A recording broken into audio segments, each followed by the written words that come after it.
चाहिए, कब करना चाहिए, क्या विधि विधान होना चाहिए, क्या भोग होना चाहिए, कितनी बार हनुमान चालीसा का पाठ करना चाहिए जिससे हनुमान चालीसा का फल आपको प्राप्त हो। सबसे पहले मैं आपको बता दूं कि हनुमान चालीसा पढ़ने के क्या क्या लाभ होते हैं। जब आप हनुमान चालीसा का पाठ करते हैं तो आपको क्या क्या चीजें प्राप्त होती है। देखिए, जब आप हनुमान चालीसा का पाठ शुरू करते हैं, जैसे मैं आपको आगे बताऊंगा, तो उस पाठ को करने के बाद आपके घर में जितने भी भूत प्रेत की बाधाएं होती हैं, वो सभी बाधाएं धीरे धीरे प्रभावहीन होनी शुरू हो जाती हैं। प्रभावहीन का मतलब होता है कि उनमें जो शक्ति थी, जिस शक्ति से वो अपना प्रभाव दिखा रहे थे, नकारात्मक प्रभाव वो आपके ऊपर, आपके घर के ऊपर दिखा रहे थे, वो प्रभाव धीरे धीरे वो शून्य होना शुरू हो जाता है। और एक ऐसा समय भी आता है जब वो नकारात्मक शक्ति पूर्ण रूप से शक्तिहीन हो जाती है, यानी कि वो आपका किसी भी प्रकार से नुकसान नहीं कर पाती और फिर वो नष्ट हो जाती है। तो ये पहला फायदा होता है हनुमान चालीसा का निरंतर पाठ करने से, जो कि मैं आपको आगे बताऊंगा किस तरीके से। दूसरा फायदा ये होता है हनुमान चालीसा का पाठ उस समय बहुत बड़ा वरदान साबित होता है जब आपके तमाम रास्ते बंद हो जाते हैं, जब आपको कुछ दिखाई नहीं देता, जब आपके सारे रास्ते बंद हो जाते हैं, जब आप निराश हो जाते हैं, जब आपको ऐसा लगता है कि अब तो कुछ करने के लिए बचा ही नहीं है, काम धंधे बंद हो गए हैं, या लड़ाई झगड़ा इतना बढ़ चुका है, या घर में इतना कलह होने लगा, या बीमारियां घर से नहीं जा रही हैं, तो उस समय एक नया रास्ता वो खोलते हैं हनुमान चालीसा। यानी हनुमान चालीसा का पाठ जो है वो एक नई आशा की किरण आपके जीवन में लेके आता है। साथ ही हनुमान चालीसा पाठ करने से आपके पितृ भी प्रसन्न होते हैं, ये चीजें आप ध्यान दीजिए। अगर पितृ दोष आपके घर में है और हनुमान चालीसा का पाठ आप कर रहे हैं, जो विधि मैं आपको बताऊंगा, तो आपके पितृ भी आपसे प्रसन्न होते हैं, आपके घर में सुख शांति होती है। साथ साथ में उनका पितृ दोष जो है वो धीरे धीरे वो भी समाप्त होना शुरू हो जाता है। अगला फायदा होता है हनुमान चालीसा के। हनुमान चालीसा जब आप पाठ करना शुरू कर देते हैं तो हनुमान जी महाराज आपको स्वप्न के माध्यम से दर्शन देना शुरू कर देते हैं।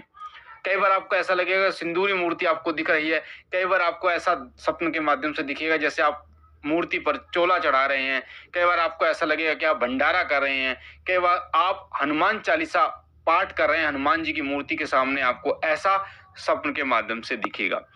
अगला क्या फायदा होता है हनुमान चालीसा पढ़ने से? हनुमान चालीसा जब आप निरंतर पाठ करते हैं तो अध्यात्म मार्ग की तरफ आपका रुझान जो है वो बढ़ जाता है। हनुमान जी की असीम कृपा, साथ ही भगवान श्री राम की असीम कृपा के कारण अध्यात्म मार्ग में आप धीरे धीरे आप चलते चले जाते हैं और आपको एक सीढ़ी बनती चली जाती है जिससे आप एक सही रास्ते पर पहुंच पाते हैं। तो हनुमान चालीसा के जो प्रभाव हैं, जो फायदे हैं, वो अनगिनत हैं। तो अब मैं आपको बता देता हूँ हनुमान चालीसा का पाठ जो है आपको कैसे करना है, क्या विधि है, क्या विधान है। एक बात आपको मैं बता दूं कि बिना नियमों का पालन किए, बिना नियमों का पालन किए अगर आप किसी भी साधना करते हैं, कोई पाठ करते हैं, तो वो आपको फलदायी नहीं होता।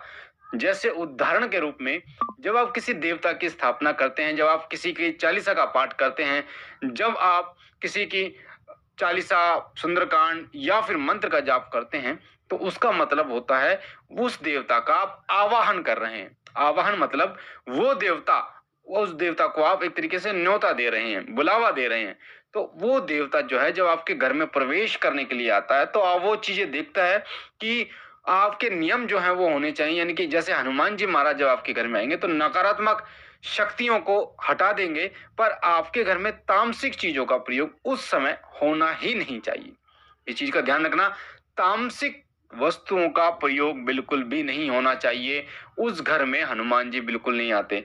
आप कितनी हनुमान चालीसा का पाठ कर लो, कितना सुंदरकांड पाठ कर लो, कितना बजरंग बाण का पाठ कर लो, कितना हनुमान अष्टक का पाठ कर लो, कितना ही हनुमान साटिका का पाठ कर लो, कुछ भी आपको प्राप्त नहीं होगा जब तक आप नियमों से नहीं चलेंगे।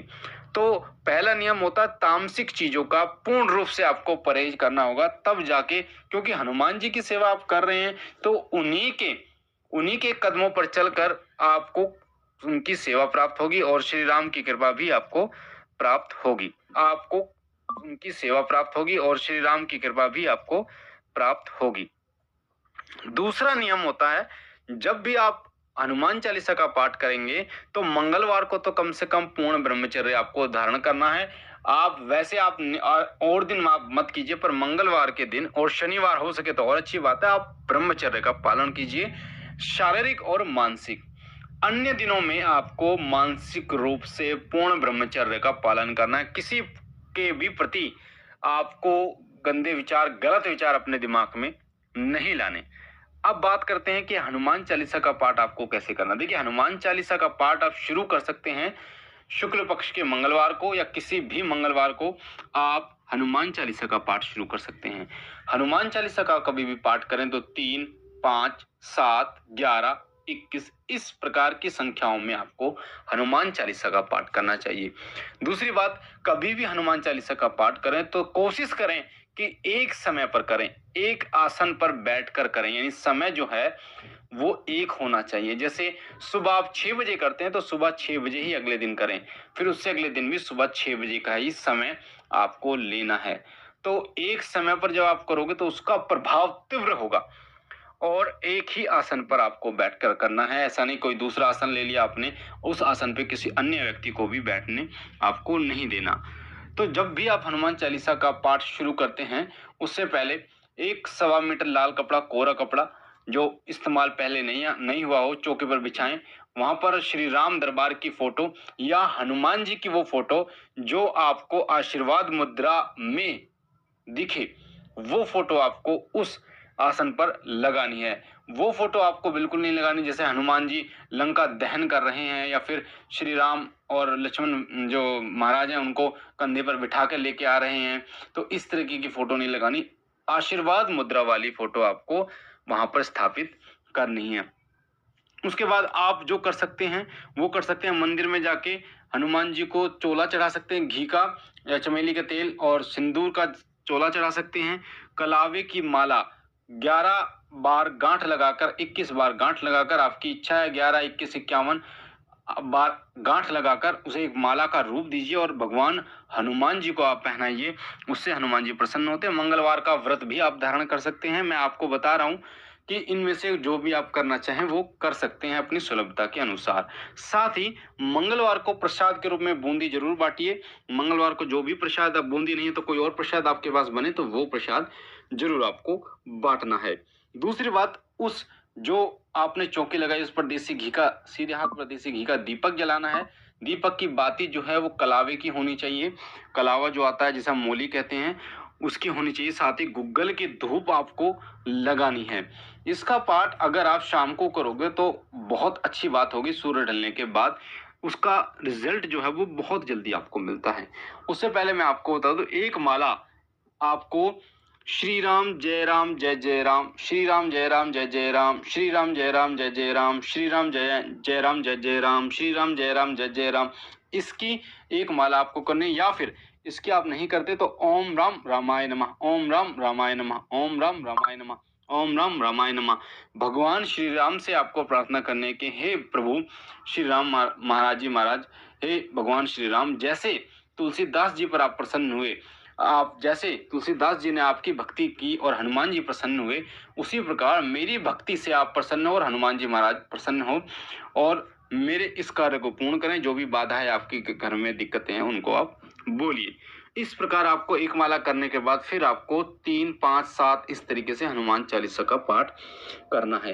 एक लोटा जल अपने सामने रख लीजिए। जल रखने के बाद आपको उस जल के छींटे जो है पूरे घर में लगाने हैं, ताकि जो भी नकारात्मक शक्ति हो वो आपके घर से निकल जाए, घर में सकारात्मक शक्तियों का वास हो। तो इस प्रकार से हनुमान जी महाराज वहां पर विराजमान होंगे और तमाम आपके संकटों को दूर करेंगे। तो इस प्रकार कीजिए हनुमान जी की हनुमान चालीसा का पाठ, जिससे हनुमान जी होंगे तुरंत प्रसन्न। तो मुझे आशा है ये जानकारी आपको पसंद आई होगी। अगर आप पहली बार शिव कृपा परिवार पर हैं तो आपके सामने जो लाल कलर का बटन है सब्सक्राइब का, उसे दबा दीजिए ताकि बेल आइकन जो भी हम जानकारी डालें वो सबसे पहले आपको प्राप्त हो। बेल आइकन को दबा दीजिए, घंटे के निशान को। हमारे साथ जुड़िए, शिव कृपा परिवार के साथ जुड़िए और साथ ही लाइक कीजिए, शेयर कीजिए और बहनों और भाइयों तक, ताकि और लोगों तक ये जानकारी पहुंचे और लोग भी इसका फायदा उठा पाए। मैं बाबा भोलेनाथ से हनुमान जी महाराज सदैव ये विनती करता हूँ कि उनकी दया कृपा से आपके तमाम मनोरथ पूर्ण हो, आपके घर काम में बरकत हो, आपकी झोली हो भरें, तमाम मनोकामनाओं आपकी पूर्ण करें, आपके पूरे परिवार को वो स्वस्थ रखें, हम मिलते हैं एक नई जानकारी के साथ, तब तक के लिए ओम नमः शिवाय।